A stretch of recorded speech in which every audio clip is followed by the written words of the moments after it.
So it's Cosentino the Grand Illusionist with my brand new tour, Decennium. Beautiful. Cosentino, thanks for joining us today. My pleasure. Thank you for having me. My pleasure as well, my friend. So you've recently announced the Decennium Tour, which makes its way around Australia through January, February and March of 2023. So it's your first national tour in 3 years, mate, with 16 shows going on. So it's not a bad way to get back into the swing of things.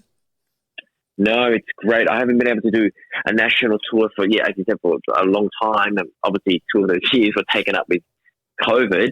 So it's good to be back. And this is a big show, semi-trailers. We're bringing all our own lighting, all our own sets and props and costumes. Everything is bespoke and custom, and it's the best.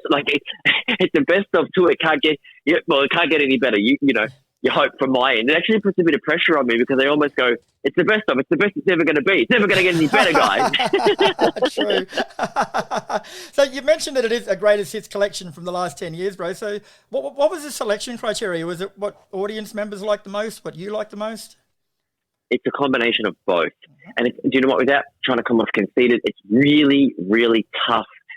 All the national tours I've done, the 9 television specials, the guest appearances, the international touring, the shows across, they've got talent franchises all across the world as a guest artist. It's hard to just go, this is what I'm going to do.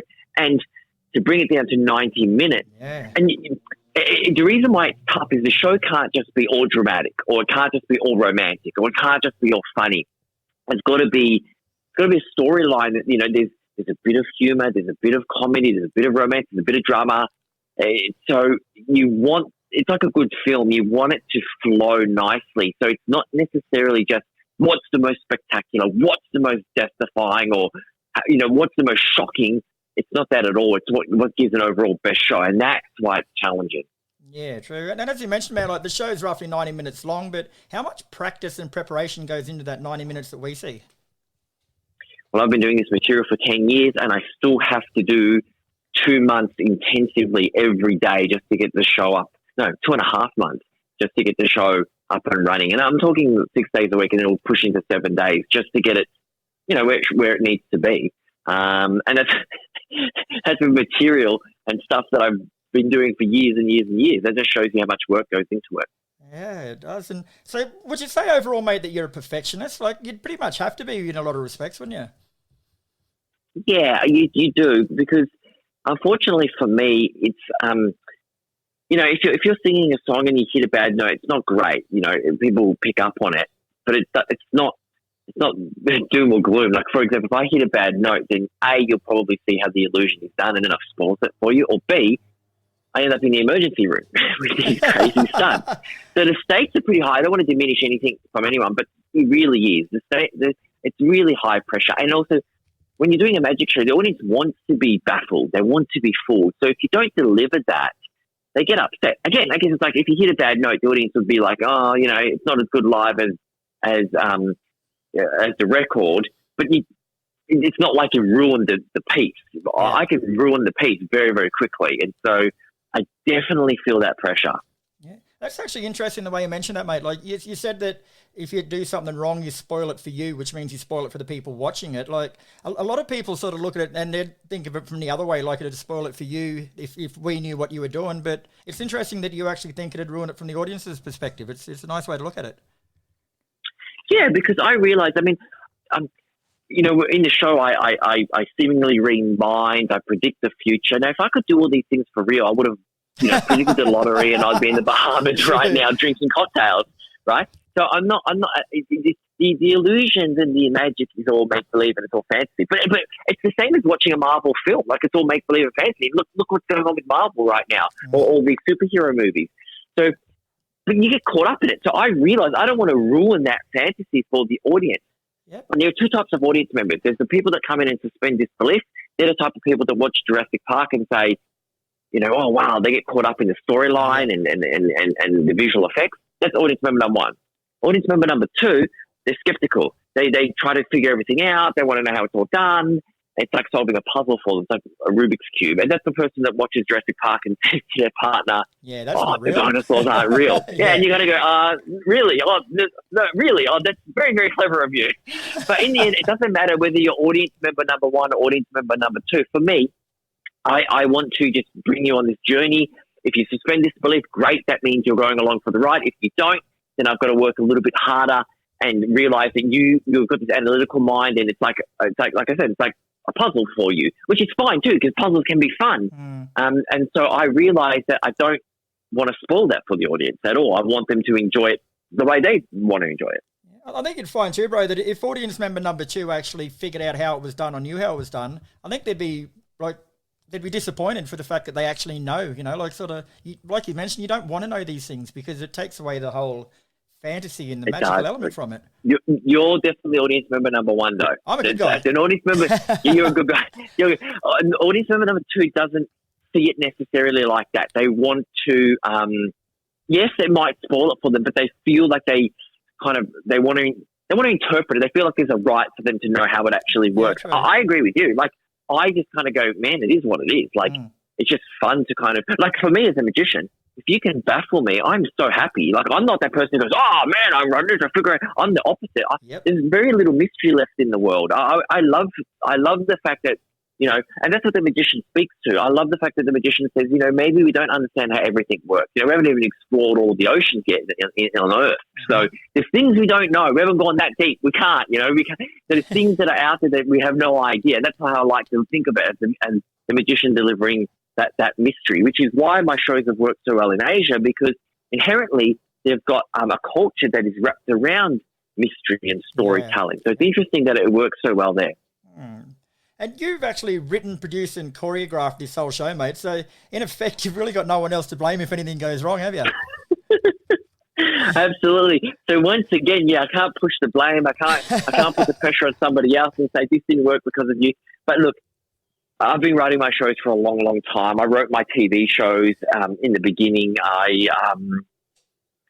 To be honest, I even co-directed them if I'm being really frank. And then the big networks wouldn't want you to even know, but I actually sat editing shows. The first edits anyway, and the ones that I didn't get to edit, unfortunately, were re-edited by the network, and they ruined them. But it's like that thing when the director kind of knows what they're looking for. So the pressure's on me because, again, my DNA is all over it. And there's a statement in the press release that starts off by saying, in the 10 years since Cosentino became an overnight sensation on Australia's Got Talent. Now, I don't know about you, mate, but from my point of view, I get the shits when people say that because it's not an overnight success story. Like, how many years did you spend before that crafting and honing your craft? And then all of a sudden, because someone recognised you're an overnight sensation, like, you've been doing this for years, bro. 15 years prior to Australia's Got Talent. That shouldn't be in the 15 years prior to Australia's Got Talent. Australia's Got Talent was a bit of a turbocharge. But a turbocharge because I've got to give myself and my team a little bit of credit. Turbocharge because I did the hard yards, I did the grassroots, I'd been doing all these schools and shopping centres and actually even putting on my own theatre shows, putting bums in seats, running around the theatres, putting up my own posters, trying to find people that would, and this is all out of necessity, not because I actually really wanted to do it. And what I mean by that is necessity in the way that I couldn't find the manager, I couldn't find an agent, no one wanted to, tour me. So I did it all myself. And so then you get to AGT, and then there's that claim that, you get the turbocharge from the television audience, but it all fades away very, very quickly unless you've got the foundation. Exactly. And no one builds the foundation for you. So you're right. It shouldn't be said in that regard. It's but people love that. People love that kind of like discovery story.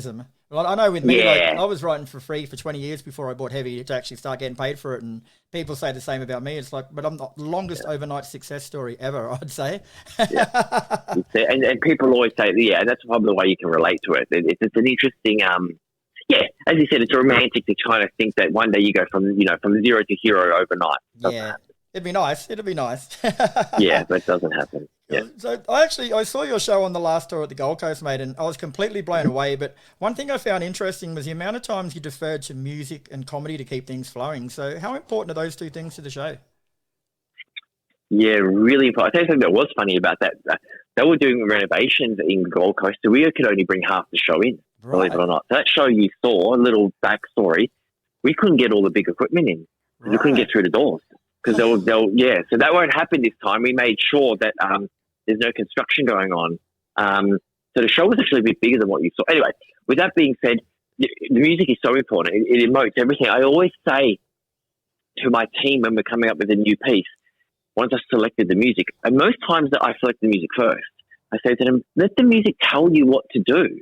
So believe it or not, this interview is really relevant because music is it will drive the whole show. Yeah. It really, and the music will tell you whether you want it to be funny or whether you want it to be romantic or you want it to be dramatic. So a lot of magicians ask me about my music choice. I guess as someone who's grown up loving music, I didn't really think of it as a big deal until when people start to ask the question. And same with the TV shows. I remember when we did my international TV shows for Sony Pictures, originally the producers didn't want to have any music on it, behind it. And I was like, I don't, and then I gave them selections and said, listen, we need to drive it with music because, again, it tells you what to feel. So the music basically shows you, tells you what to feel and think. And as I said, I think I mentioned it was the same with my TV specials. The music drives you, and it's very, very powerful. It's probably the most powerful element. If you don't get the music right, the whole effect is ruined. It is. And I do remember from that show you had Marilyn Manson at least in there. So we have got that heavy metal connection there. Yeah, absolutely. So, and again, it's really interesting though, like in the mainstream, I'm seeing like, dark and mysterious and, there's Marilyn Manson. It's a bit heavy. And then maybe in the heavy metal world, it's not seen as being heavy. So it's really hard because I love all types of music and I love all types of entertainment. So I'm not put off by anything. I see artistry in everything. So I don't know, maybe I'm just very open to it. And that's why I'm inspired by, whether it be Marilyn Manson or whether it be Korn or, whatever. It's all inspiration to me. Well, here's one for you, mate. Have you ever thought of doing the Cosentino, the heavy metal musical? We'll back you. Oh, I'd love that. I'd love to do a heavy metal musical. That would be awesome. That'd be a great idea. We should talk more. Yeah, we should. Good idea. Hey, there you go, mate. See, you've got another manager on your side now. Very cool. So I read somewhere too that stumbling across a magic book when you were a child helped discover your love for that art, but it wasn't until you had to break into your house after your mum locked the keys inside that you discovered you had a knack for such things. Is that true? I learnt magic through a book. Yeah. I was a reluctant reader, and my mother would read. She was the principal. She would read these stories to me from this magic book, and in the back there was tricks. So that's how I learnt magic, and I learnt to read through that when I was 12. Very late reader. So most kids, I was so far behind in school. But anyway, that was the story. And then I learnt from a locksmith. I was studying lockpicking. This is much later on, though. This is there's a thing on Wikipedia which has got it slightly age wrong. It's funny because you can't write your own Wikipedia. Yeah. So they get it all a bit wrong. But what happened was my mother and I were locked outside the house, and she said to me, well, you only just opened the door. Like she was being clever. And I said, okay. So I went to the door and I used my attention tool, my lockpick, and I heard, spent some time there and heard this beautiful sound, this click, and the door was open. And my mother looked at me and I looked at her, and I knew at that point she realised that my career could go in two completely different directions. A burglar or a magician. Correct. And so that was, and that actually happened. And again, like with the magic and the lock picking, for me as a kid where the world was problematic and everything was challenging and difficult and I didn't fit in and I was a late learner, late bloomer, magic allowed me to do things that were usually considered out of bounds. Like the first things I learned to do with magic was to basically take money and duplicate it. Obviously, it was an illusion, but this idea of being a kid, having no money, and then being able to make 5 into a 10 or 10 into a 20 was powerful as a kid. I learned how to eat fire, like legitimately eat fire and blow fire. That's controlling an element. And then picking locks. Well, that's, getting into things and not, that's a great metaphor, like being shut out, not being allowed in, being an outsider and then being able to break in. And all these things I only realized later on as an adult. I was like, all the magic, all the escapes, all the liberating I was doing was all pushing to things that were about being an outsider, an outcast, and kind of breaking in or breaking out. The press release, man, also talks about the last jaw-dropping moment at the Decennium show. Like, I don't suppose you care to elaborate on that for us, or is that going to be kept a surprise? Yeah, I can. I can elaborate a little bit. Look, I'm known to do these justifying escapes. I was the first person to do really an underwater escape in full view. In the past, it was always done with a cloth covering. And I thought, this is weird. Like, picking the lock to me is like being a juggler. It's like, it's a skill set. There's no trick to it. Oh, no, so I said, let's get rid of all the cloth and let's get inside the tank and show everyone what I can do, hold my breath, blah, blah, blah. So the last piece is basically paying homage to that. It's become more commonplace now. Like, I see different people around the world doing escapes in full view, but it's hard to kind of explain, but it wasn't the norm. Usually the escape artist would be hidden behind a curtain. Believe it or not, like even jumping in a water tank, they'd be doing it behind the curtain. And some of these stunts I did on these TV shows or TV specials were, legitimately world first, and they have, once again, without trying to sound conceited, I'll be honest, they really have inspired other people. I see a lot of my kind of approach, whether people know it or not, or whether it's been watered down because it goes from one person to the next, maybe they don't even know the origin. But if you look at it on timeline, you can kind of see that going back, 10 years, even further, 15 years to my first escape. I remember having magicians come to my show saying things like, oh, so, like, is the sheet going to drop and then you disappear and then you reappear before the spikes hit you? And I'm like, no, I just jump out of the way of the spikes. They're like, oh, that's entertaining. And I'm like, well, it is in my show.